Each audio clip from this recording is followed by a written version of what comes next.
Hello, I'm Melissa R. Thompson, or M for short. Well, I did make a video about the pre-production of my theater experience and my short mentorship with Najune. I didn't talk about how the show itself went.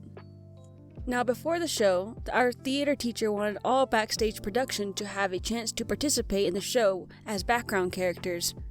It was entirely optional, and while Najune decided not to join, the rest of the backstage team decided it would be pretty fun. Since it was Alice in Wonderland, we got to play the Queen's cards. But before I start, I want to quickly introduce the art in the background. If you're interested in seeing the finished work, then I highly recommend checking out my socials in the description. And while you're down there, why don't you give that subscribe button a little tap? It shows me that you like this content and is easy to undo if you change your mind. For the play, backstage had to switch out scenes, and there were only a few of us. So for days before the show, we would have to practice setting up the props and sets. Each transition was about 15 seconds long, so we had to get it near perfect. The transitions that were particularly hard were Wonderland and the Queen's Castle. These transitions had all the sets and props swapped, and the sets weren't exactly light as they were tall wooden boards that didn't have any wheels on them. The set for the normal world was the lightest as it was the only one with one prop tree and a low board with painted grass. As for Wonderland, the background was higher standing grass that towered over every student, with mushrooms and base trunks that ended up at the actors' hips, with minor changes to the transition, for example the tea table or bigger mushrooms for certain scenes. Even if we had to practice carrying heavy background sets, it was pretty fun and it got faster and more consistent. We did have a little help as the floor was clearly marked where each item went. The most sought out job was closing the curtain at the end. There was some debate on who should be in charge of drawing the curtain until we all agreed to take turns. I was able to score the drawing of the curtain at the last performance. With practice making the backstage crew near perfect and the actors knowing all their lines, it was game time. However, before game time, our theater teacher made promotional performances in town, and I unfortunately didn't attend these showcases, but they did perform small scenes of the play and would hand pamphlets out at the end to market the show. I heard it went pretty well. I can't confirm because I wasn't there. I was too busy at home drawing, and let's just say that it was pretty effective. We had a good amount of people come to the show, and tickets were fairly priced. They were about $5 per ticket, with little kids entering free.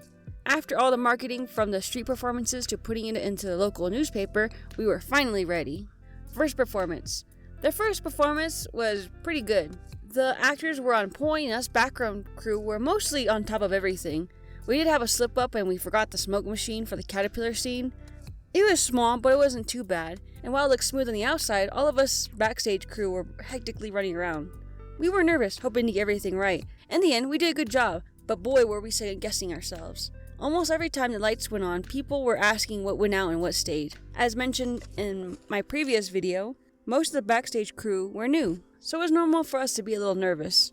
I honestly think it was a stroke of luck, or curse, that many of us were new to theater. Also, we crushed a scene with all of us as cards. We only had one line and it was pretty hard to mess up. The second day, the second performance was our best. We were killing it.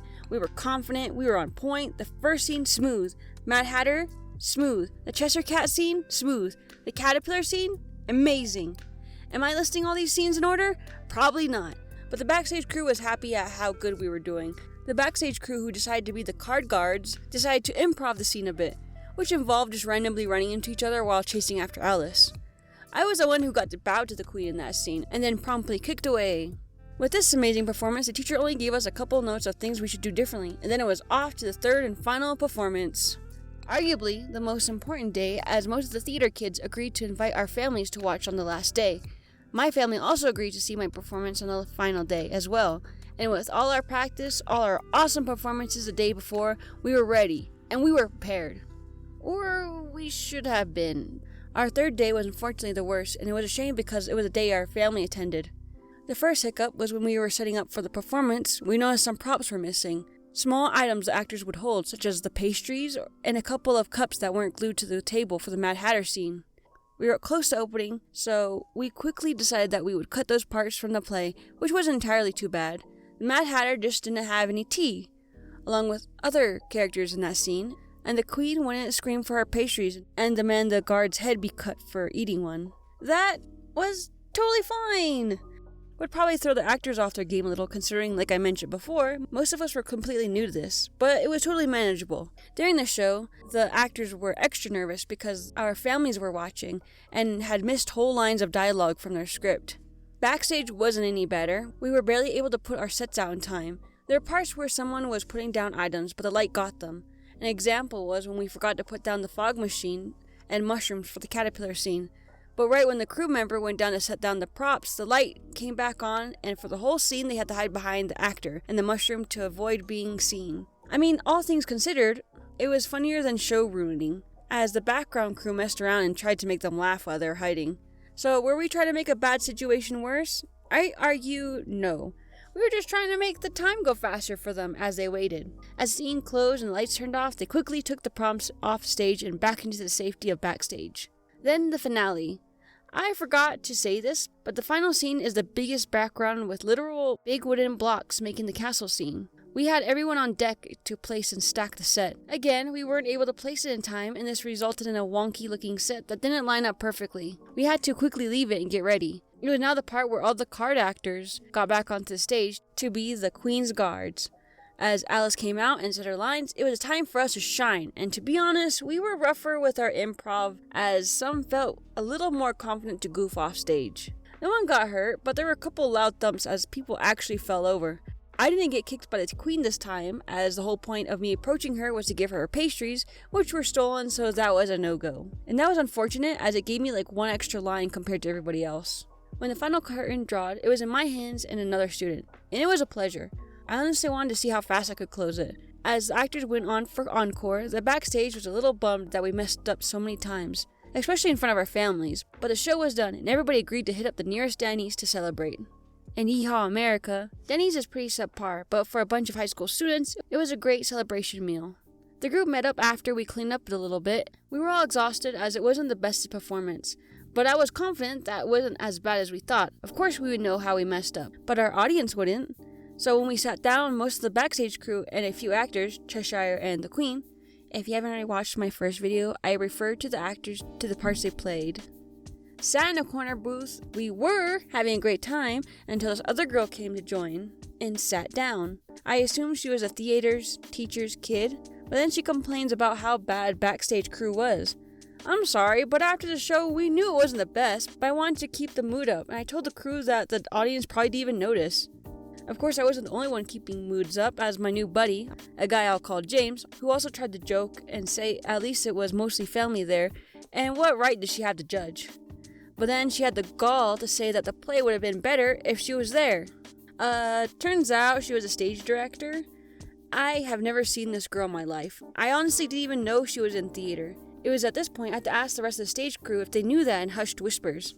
Some confirmed that they saw her walking around the stage, but have never talked to her, and others said they didn't know.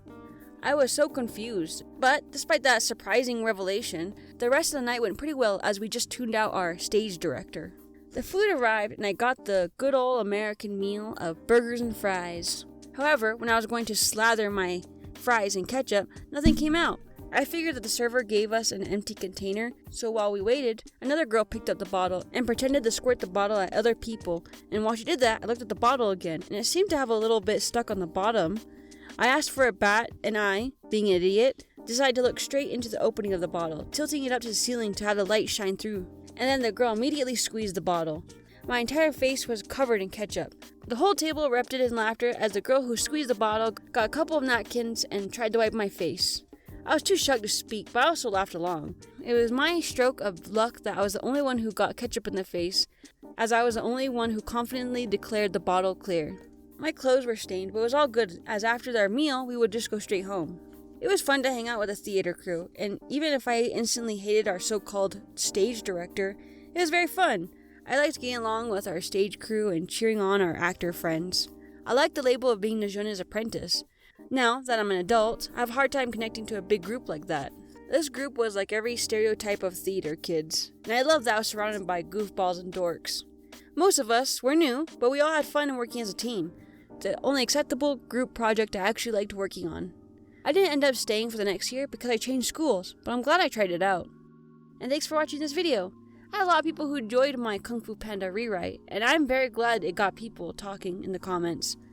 As much as I love storytime videos, I would like to expand my horizons. At the end of the day, my channel is for me to try something different. I do want to try my hand at a vlog style video, but I'll hold off on that. And again, if you like this video, feel free to check out my other videos on my channel and subscribe for further content. Also, if you'd like to see the finished artwork in this video, then my socials are in the description. And with that, I hope you be safe and have a good day. Bye bye!